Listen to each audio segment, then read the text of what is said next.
कहते हैं कि जिसका कोई नहीं उसका दिल्ली का जंतर मंतर है। कम से कम वहां जाकर अपनी शिकायत तो रखी जा सकती है।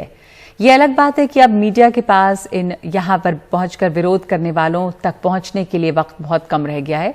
इसी जंतर मंतर पर अब कई ऐसे लोगों ने प्रदर्शन शुरू किया है जिन्होंने 2018 में staff selection commission general duty constable भर्ती परीक्षा पूरी तरह पास कर ली थी।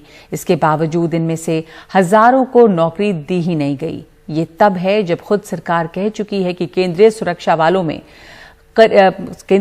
बल जो है उसमें करीब 1 लाख वैकेंसी है, खाली जगह है। परीक्षा पास करने वाले इन लोगों का आरोप है कि उन्हें नौकरी देने के बजाय अब सरकार ने नई भर्तियों के लिए आवेदन मांगने शुरू कर दिए हैं। ये लोग फिजिकल और मेडिकल भी पास कर चुके हैं और अब तो कई के लिए सरकारी नौकरी ज्वाइन करने की उम्र भी निकल गई है या निकलने वाली है। राजीव रंजन की रिपोर्ट।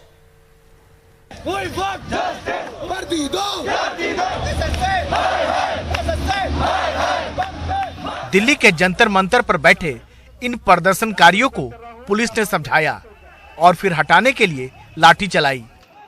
पुलिस के खिलाफ नारे भी लगे। ये वो बेरोजगार हैं जिन्होंने 3 साल पहले SSC GD की परीक्षा पास की, फिजिकल और मेडिकल कसौटियों पर भी खरे उतरे, लेकिन इन्हें नौकरी नहीं दी गई। करीब 60,000 भर्तियां होनी थी, 55,000 हुई, इनको छोड़ दिया गया। वैसे कुल 1,09,000 लोग हैं जो इस नौकरी के दावेदार हैं।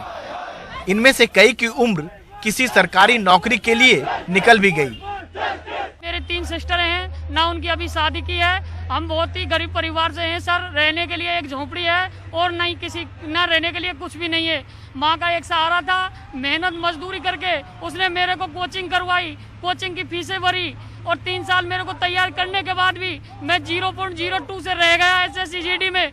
तो मैं सरकार से एक ही अपील करना चाहता हूँ, ऑल कैंडिडेट को जोनिंग दे। हमारे पास अब मैं ओवरएज भी हो गया हूँ, ना मैं कोई भर्ती देख सकता, नहीं कोई हमारा सपना वो चूर हो गया। हम बस ये चाहते हैं कि हमारी ज्वाइनिंग हो, क्योंकि इनके पास जब पद खाली पड़े हैं तो हमको क्यों नहीं लिया जा रहा, क्योंकि हम medical fit, return fit, physical fit सब कुछ हमने सारी स्टेज पास कर लिया। हम तो ये चाहते हैं कि बस सरकार हमको भर्ती कर ले, क्योंकि हमें अगर 6 महीने तक ये रखेंगे भी ना, हम बॉर्डर पे की सिक्योरिटी करने के लिए तैयार हैं, क्योंकि हम तनख्वाह भी नहीं चाह रहे हैं, लेकिन हमको बस ज्वाइनिंग दो। अगर इनके पास जो है ना मतलब वित्त नहीं है ना तो हम वो भी स्वीकार है, लेकिन हमको बस ज्वाइनिंग चाहिए, क्योंकि हम जो है ना हमारे पास लास्ट मौका है, क्योंकि हम अब दोबारा से एग्जाम नहीं दे सकते, हमारी ओवर एज हो चुकी है। अपनी कहानी बताते मेघा डबरवाल की आंखें डबडबा जाती है। मैट्रिक पास योग्यता वाले इस पद में मेघा M.Com है, NCC का भी सर्टिफिकेट है, पर भर्ती नहीं हो पाई।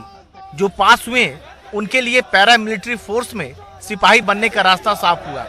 आज तक का इतिहास उठा के देख लीजिए, फाइनल ईयर में अगर किसी लड़की को NCC मिली होगी तो मैंने फाइनल ईयर में NCC इसलिए ली थी कि मैं आगे चल के देश की सेवा कर सकूं।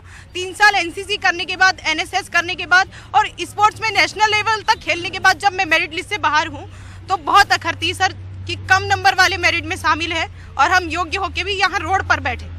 अब आपके पास कोई विकल्प नहीं है? कोई विकल्प नहीं सर। हम लोग 3 बहन हैं, पापा मजदूरी करते हैं और मैं बड़ी हूँ घर में, तो सबसे बड़ी होने के नाते मैंने यही सोची थी कि सबसे मतलब मैं अपने परिवार को संभालूं, अपने परिवार का देखरेख करूं, क्योंकि भाई तो है ही। हम लोग 3 बहन हैं और घर में बड़ी होने के नाते एक लड़के की भांति मैंने अपने आप को बना के रखी हूँ। सरकार से बस यही मांगे कि ऑल मेडिकल फिट को ज्वाइनिंग दी जाए, क्योंकि हम लोग शारीरिक और मानसिक रूप से बहुत प्रताड़ित हो गए हैं। कई लोग ने आत्महत्या कर ली है। ऐसा न हो कि ये जो युवा है देश हित की रक्षा करने के खातिर गलत रास्ते पे आ जाए।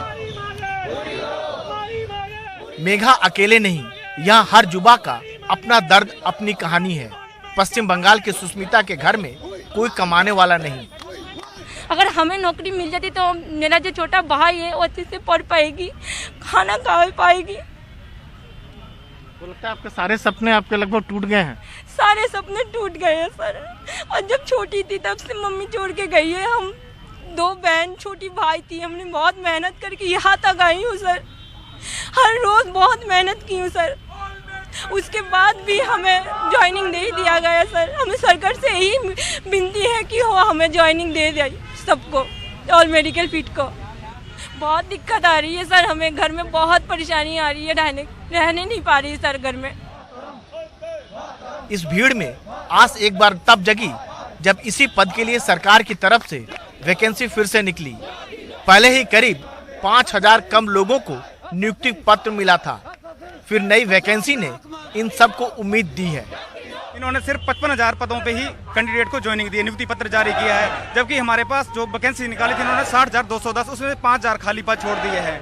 और अभी नित्यानंद राय जी ने अभी संसद भवन में अपना बयान दिया था कि केंद्रीय बलों में 1,09,000 पद जो हैं वो खाली पड़े हुए हैं ऑलरेडी। तो हम 55,000 जो बचे हुए कैंडिडेट हैं उनको क्यों नहीं ले रहे हैं? देश के लिए आप लोग कुछ करना चाह रहे हैं आप लोग? जी, इसीलिए तो हम यहाँ आए हैं, इसीलिए तो हम यहाँ धरने के लिए हैं, नहीं तो बैठे रहते घर पे। हम देश की सेवा ही करने तो आए हैं, हमारी बहनें भी कर रहे हैं।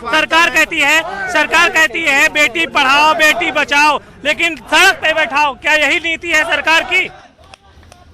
गौरतलब है कि पिछले साल सितंबर में गृह राज्य मंत्री ने संसद में बयान दिया है कि केंद्रीय पुलिस बलों में 1 लाख पद खाली पड़े हैं। अब ये धक्के खा रहे हैं 3 साल से, और वो भी 1,09,000 मेडिकल फिट हुए, यानी कि 50-50 यहाँ भी चल गया, यानी 54,000 वहाँ ले लिए और 54 ये सड़क पे छोड़ दिए। ये गंभीर सवाल है। रोना लंबी भर्ती प्रक्रिया का भी है। 2018 की वैकेंसी रिजल्ट 2021 में आवेदन करने वालों की दलील है कि वो तमाम क्राइटेरिया में फिट हैं, लेकिन 3 साल के इस लंबे अंतराल की वजह से बहुत सारे लोगों की उम्र अब किसी नौकरी के लिए आवेदन करने लायक भी नहीं रही। इन युवाओं की मांग इस लिहाज से वाजिब लगती है कि जब सरकार के पास इतनी बड़ी संख्या में उपयुक्त उम्मीदवार मौजूद हैं, तो फिर चयन के लिए नए सिरे से कवायद करने की क्या जरूरत है। दिल्ली के जंतर मंतर से कैमरामैन पूजा आर्या के साथ राजीव रंजन, NDTV इंडिया।